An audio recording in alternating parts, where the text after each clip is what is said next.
What is going on, ladies and gentlemen? Terrible clap. Anyway, I've received a lot of comments like this lately asking me to compare the Holosun EPS and the EPS carry to the Gideon Valor. And I am a man of the people, so that's what we're here to do today. These are both enclosed pistol optics. Excuse me, my nose is itchy. The Gideon is definitely less expensive, but it has less features. So my goal in this video is just to explain the differences to you to help you make an educated decision. As always, I don't care which one you buy. I do have a discount code for Gideon. It is Tiberious if you want to save yourself a few bucks there.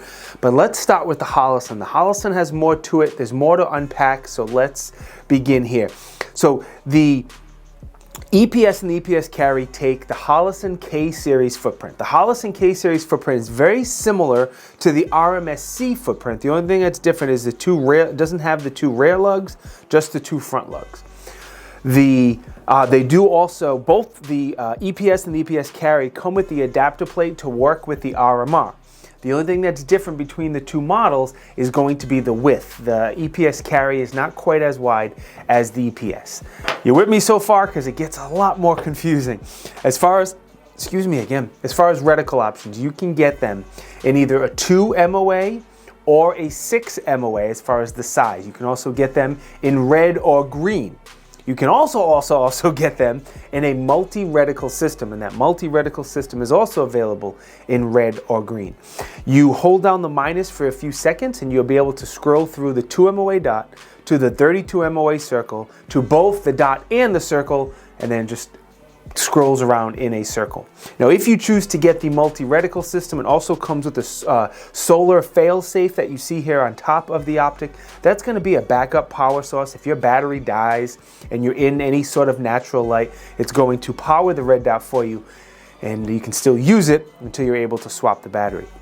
The body on both of these are 7075 aluminum, which is dope, definitely a little more durable than 6061. The Holosun takes a side load 1620 battery, and that's going to last up to 50,000 hours. Now, they say up to 50,000 hours because it depends how much you're using it and how much you allow the auto off and shake awake to work. So they both have the auto off. They work a little different, but they both have it. With the Holosun, after 10 minutes, the red dot's going to turn off automatically. Any movement at all, it turns right back on. I've tested on both of these, and it works extremely well. One thing you can do with the Holosun that you can't do with the Gideon is you can change the amount of time the auto off takes to turn off. So it comes defaulted at 10 minutes, which is where I always leave it, but you can also do 1 hour, 12 hours, and you can turn that off as well. The Holosun also has 3 different modes. So assuming you get the one with the solar fail-safe, you can hold the plus for 3 seconds, and you can switch it to an auto brightness that will automatically adjust the brightness based on the ambient light. Then you can switch it to a manual mode, which is what I leave it on because I want the ability to manually adjust the brightness as I see fit. And then there's a lockout mode as well. So if you want the buttons to be locked out so they don't get pressed accidentally, that is built into there as well. Now, speaking of the buttons, there's 2 buttons on the left side of the optic, and I mentioned that. I always try to mention that because if you are a righty and you're carrying this optic up against your body, those buttons are going to be protected and less likely to get pressed. There is, with the Holosun, there's 8 daytime settings and 4 night vision settings. Windage and elevation are pretty standard, 1 on top, 1 on the side, 1.5 MOA adjustment per click, which has kind of been the standard for micro pistol red dots.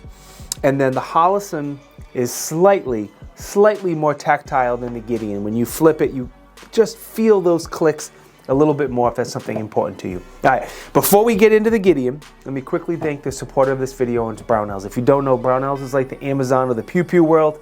They got lots and lots of stuff and lots of pistol optics. Code Tiberious saves 10% if you spend $150 or more. So thank you to Brownells. Okay, the Gideon Valor, once again, it is an enclosed pistol red dot. It takes the RMSC footprint. If you look here on the bottom, you'll see spots for front lugs and spots for rear lugs, and that's the difference between RMSC and Holosun K-Series.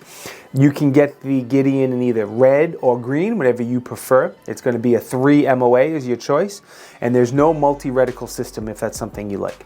The body, like I said, on both of them is 7075 aluminum, which is still dope.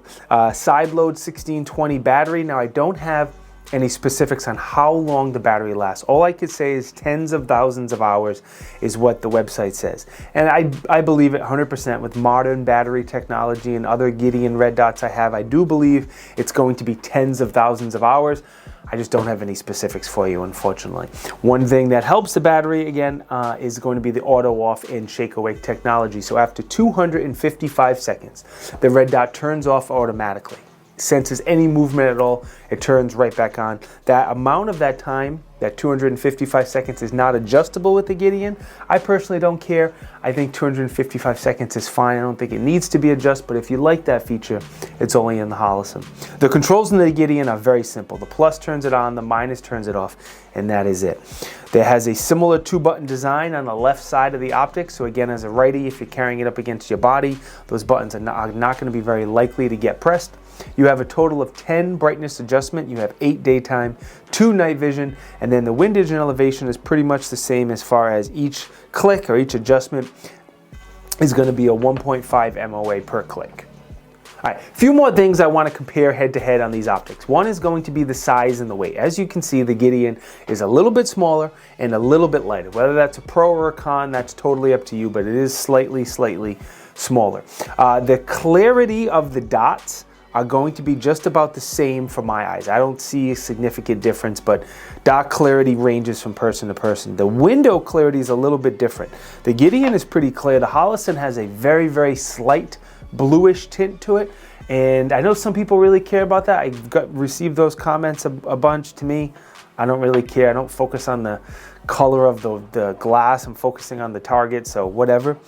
Both of the deck heights on these optics are extremely low. These are some of the lowest sitting red dots I've seen, and you're typically going to be able to co-witness irons with either one of them. Price is something that starts to vary drastically. Like I said, the Holosun does have all those features I mentioned, but you are paying for it. The red version is going to come in $390-ish in that area. The green version a little over $400. The multi-reticle system somewhere around $500. Now keep in mind, both of these prices for both the Holosun and the Gideon is based on the manufacturer's website. If you go look at dealers, you'll probably be able to find it a little less. Anyway, the Gideon right now is $275 for either the red or the green, and that is before that Tiberious code. So if you use that code, you'll save yourself a few extra dollars. Last thing I want to mention is both brands in general. You know, Holosun's been around longer. They're a little more well-known, a little more established.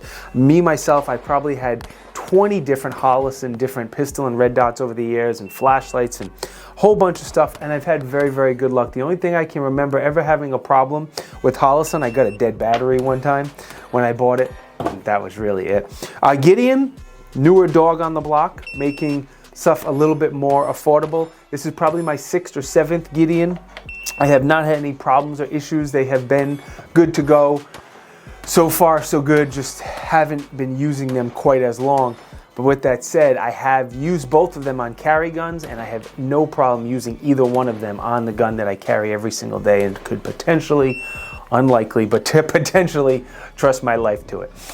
Overall, I think I can't give either company a better compliment by saying I would carry one every single day. What better compliment can you give to them? As far as these specific red dots, I have hundreds of rounds through both of them, and I have dedicated reviews on both of them if you want to get any more specifics. All right, I am done talking. I want to thank both companies. Both companies have been a fantastic supporter and very good industry friends. And thank you to both of them. I appreciate it. I hope they don't mind a little bit of criticism because they're both good red dots. I want to thank the sponsor of the video, Brownells. Remind you of that code to save you a few dollars, but most important, thank you for watching. If you think I deserve it, please subscribe to the channel. Doesn't hurt. I appreciate it. I need it. I want it. Santa appreciates it. Be good and stay blessed.